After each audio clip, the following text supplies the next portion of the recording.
In the past few weeks, I've had an awful lot of fun meeting with a few gentlemen that are at various stages of transitioning out of their businesses. And all three of these gentlemen that I met with were just the type of people that you want to sit down and learn from. And when I thought back over what I had learned from these three gentlemen as I spent time with them over the past month or so, I thought, wow, three different perspectives. One of them was retired for about 2 years now. And we looked back over the process of how we affected the transition in his business, which went really, really well, and what it's been like for him in the 2 years since he's been retired. The second fellow that I spoke with was within days of his last day of employment at his particular organization and had such a wonderful perspective on moving into his next stage of life. The third fellow that I talked with was looking forward to retirement and just wanted to work through some questions about how he could do that extraordinarily well.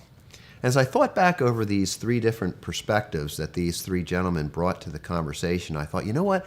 I think there's three basic lessons that could be applied here, gleaned from their experience, gleaned from how well they had done it, gleaned from how clearly they were thinking about their own retirement. I learned three things. Number one, your first responsibility is to absolutely make sure that your entity, your organization, is healthy.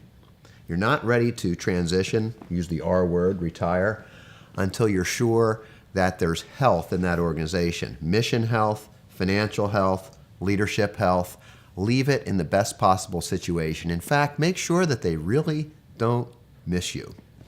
The one gentleman I was talking with, who was just within days of retirement, was so confident about this. It just brought a smile to my face because he was confident about the competence that he was leaving behind in this business, that they would not miss a beat without him. And I loved his confidence around that. So number one is make sure you're leaving your organization in the most healthy possible way. The second is prepare yourself financially. Now, everybody kind of knows that, but at the same time, it may be a little bit more difficult than you think.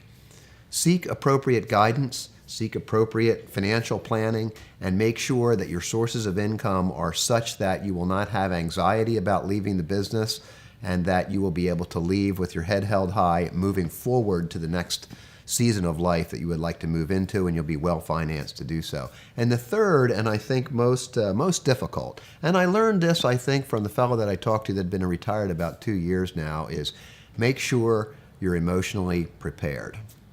And I say that with the background of this gentleman telling me, you know, Roger, I thought I was emotionally prepared, and I think I did it as well as I possibly could, but I still wasn't prepared for the full impact of not having something purposeful to do every day. And I think that's something we all have to think about as we move into the next season of life, particularly if it involves giving up the vocation that we've had. This gentleman had been in the same business for over 40 years. He'd been extremely productive. He'd built the business. He'd been busy and needed every day.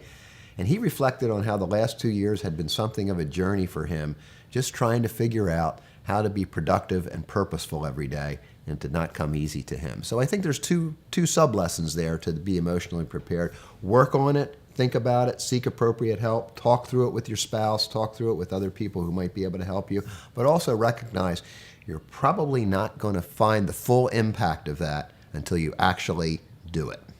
So 3 lessons learned from these fine gentlemen. Number 1, make sure your organization is extraordinarily healthy. Number 2, make sure you're financially prepared. And number 3, and probably most difficult, make sure that you're emotionally prepared for your next season of life.